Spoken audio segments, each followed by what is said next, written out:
Hello everyone, in this video I'm showcasing some of the most exciting Riftbound decks out there right now. And these aren't just my picks. I asked the community on X what the decks are that they are currently playing, and the responses were amazing. From aggressive combos to big brain control builds, we got a mix of everything. Whenever you're a new Riftbound player or already deep in the meta, there is something here for you. So let's dive in. This next deck comes from Sisu and it's a really slick control build centered around Ahri. At first glance it might not look super flashy, but don't let that fool on you. This deck is packed with combat tricks like Discipline and Stupefy, giving you precise control over the board and the ability to win trades you probably shouldn't. What makes it even stronger is the inclusion of counterspells, which give you a serious edge against other control decks that rely heavily on spell damage. These counters lets you protect your units and shut down key plays when it matters the most. And the real MVP in this deck is Sona. Her ability to ready your runes at the start of your turns opens up huge potential, letting you cast spells during your opponent's turn, which is exactly what a reactive control deck like this wants to do. All in all, it's a smart reactive deck with a lot of depth, and if you enjoy making your opponent second guess every move, this Ahri list is definitely for you. Alright, the next deck in our Riftbound lineup was submitted by Justin, also known as TheDisDude. And it's a really well crafted and aggressive set deck that combines board presence, buff synergy, and clever disruption into a tight control shell. The core deck resolves around Sett's passive, which lets you revive the buff character. That alone creates a ton of value over time. It gives you freedom to trade aggressively without falling behind, and forces your opponent to really commit if they want to clear your board. But this deck isn't just about stats, it's disruptive, strategic, and constantly putting pressure on the opponent at every stage of the game. Some key cards here like Sabotage, which you use before entering a battlefield to discard cards directly from your opponent's hand. And that timing is huge. By discarding before the battle even begins, you prevent your opponents from holding back combat tricks or clutch responses that they are like keeping for those important moves. You're ripping away their answers before they can even use them, which is a brutal in the right moments. Another standout piece is Arena Bar, a gear that buffs exhausted units. It completely shifts the value of attacking, even if you don't win the fight. Just act of the attacking gives you extra board strength, so instead of playing it defensively or waiting for the perfect moment, this deck rewards constant smart aggression. And finally, let's talk about Snapvine. This card is such a good fit for Sett. Snapvine ability forces any enemy in the same battlefield to fight him and completely ignores defensive defects. That means you can snipe specific targets, bypass protection setups, and just cleanly remove units that would normally be hard to touch. It's the perfect tool for breaking up a battlefield before it even gets contested properly. So overall, Justin's deck is a strong mix of frontline pressure, hand disruption, and preemptive board control. It pushes slow decks, pressures greedy moves, and forces your opponent to react on your terms, or not at all.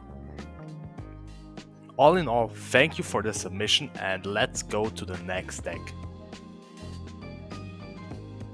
Next in the lineup is a really tricky and technical deck submitted by Mike, also known as TCG Ranch, and it's all about Teemo, the master of mischief and hidden pressure. Teemo has access to the hide ability. The hide ability allows you to hide characters or spells on a battlefield you control, keeping it face down and ready to surprise your opponent at just the right moment.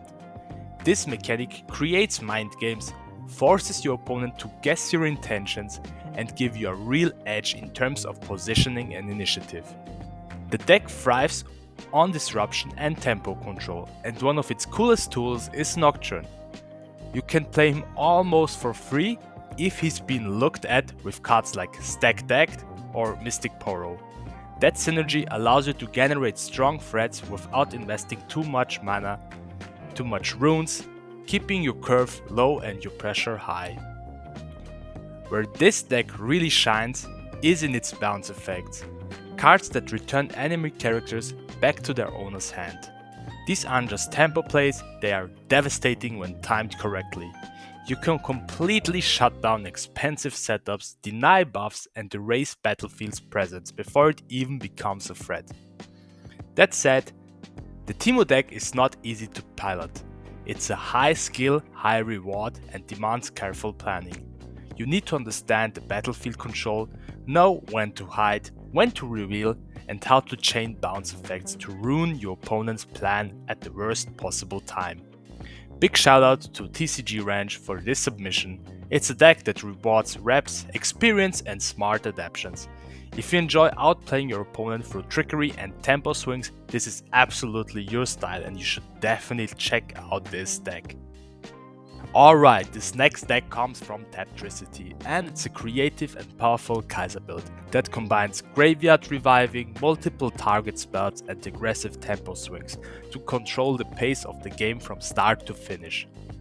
Kaiser's strategy revolves around two core pillars. The first one, of course, the deck is built around the Immortal Phoenix, a key card that resummons itself from the grave every time you kill an opposing character with a spell. That means your removal tools don't just clear the board, they also rebuild your battlefield and keep the pressure on. The second pillar, of course, the spells, that hit multiple units at once. A lot of Kaiser toolkits include like multiple base damage, letting you clean up the board, trigger Phoenix reanimation, and create huge tempo swings all in one move. But that's not all. Taptricity's list also includes several characters that come into play ready, which lets you immediately score points in the early game and close out tight games in the late game. This gives the deck both explosiveness and flexibility, something most control builds don't have. And once you get to the late game, 6-cost Kaiser becomes a real finisher. She lets you cast a spell for free from your graveyard, with the only requirement being that you need to conquer a battlefield and the spell runes cost is equal to or less than your current points. That's an incredible source of value and utility, letting you loop back key spells exactly when you need them the most. Taptricity's Kaiser deck is the definition of spell-based tempo control. It's reactive, explosive, and loaded with combo potential. And the Phoenix package means you are always turning removals into threats. Big shout out to Taptricity for submitting this one. It's a smart and versatile list, and the rewards both spell efficiency are good in both battlefields. So let's go to the next deck. We've got a deck that actually won last Monday's Riftbound tournament here in Austria. And it's a Lux control list that's all about value stall and total board domination. Lux's passive ability lets you draw a card every time you play a spell that costs 5 or more, which turns your late game into a value engine. You are constantly refueling your hand while keeping your opponents in check. The deck is designed to stall, disrupt, and slowly grind out your opponent. One of the key tools is the ability to revive low-cost characters, which buys you extra time and helps you absorb pressure across battlefields while setting up for your big plays. The ultimate finisher here is Time Warp. It's a brutal spell that literally lets you skip your opponent's entire next turn, which in a control deck is devastating. It gives you one full round of setup, scoring, or removal with absolutely no pressure coming back your way. And with 6 points on your side and having both battlefields in control, you can just play Time Warp to close up the game and win by holding both of the battlefields. The deck also makes great use of Echo, whose ability to ready your runes after he dies opens up plays during your opponent's turn, which mean you can pass, look reactive, then fire off spells when they least expect it. It adds a whole layer of mind games and flexibility to an already patient game plan. This deck is ultra control and slow. And if you like winning by completely shutting your opponent's deck down and outvalue them at every stage of the game, this deck is for you. I hope you liked the video, leave a like, subscribe, and comment down below your current favorite Riftbound deck. See you guys soon, bye!